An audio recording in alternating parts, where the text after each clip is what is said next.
Yn ôl pob sôn, dyn cas oedd Syr Roland Rhys, gyda drwg dymer. Daeth ei i fyw yma yn Nghastell Caeriw tua 400 mlynedd yn ôl. Does neb yn gwybod llawer am ei orffennol. Mae rai yn dweud taw mor leidr oedd e. Ond rhywle gaeth ei afal ar Epa Barbari.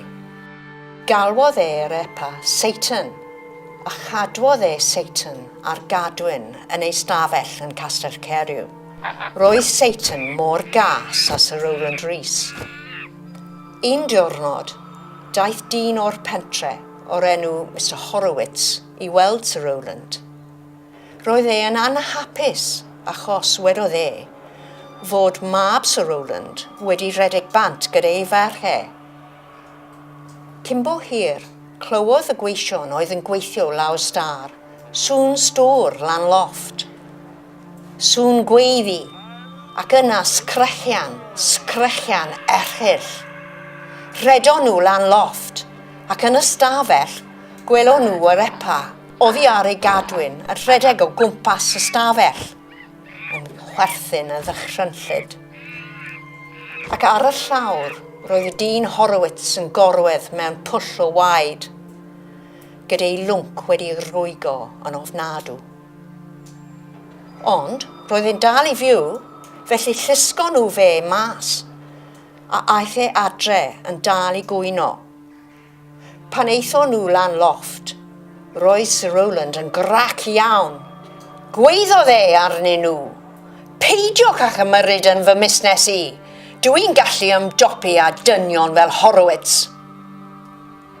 Gyda Satan nôl ar ei gadwyn, daeth tawelwch nôl i Nghastell Caeriw. Ond y noson na, cododd storm fawr, gyda mellten a tharan, a'r gwynt yn udo trwy'r castell, a'r glaw yn pistyll lawr. Ac unwaith eto, clywodd y gweision oedd yn dal i weithio lawr star, sŵn gweiddi lan lofft, a sgrechian erchyll. Ond wedon nhw, na, fyddwn ni ddim yn mynd lan lofft, ni ddim moyn stŵr arall. Ond wedyn, gwelon nhw fflamau yn dod o un o'r ffenestri. Na, dyn ni ddim eisiau y castell fynd ar dan. Felly redon nhw lan y star gyda bwcedi o ddŵr a diffodd y tân. Ar ôl i'r mwg glirio, gwelon nhw gorff Syr Roland yn farw gelain. Ond o'r Epa Satan doedd dim siw na miw. Roedd ei wedi diflannu.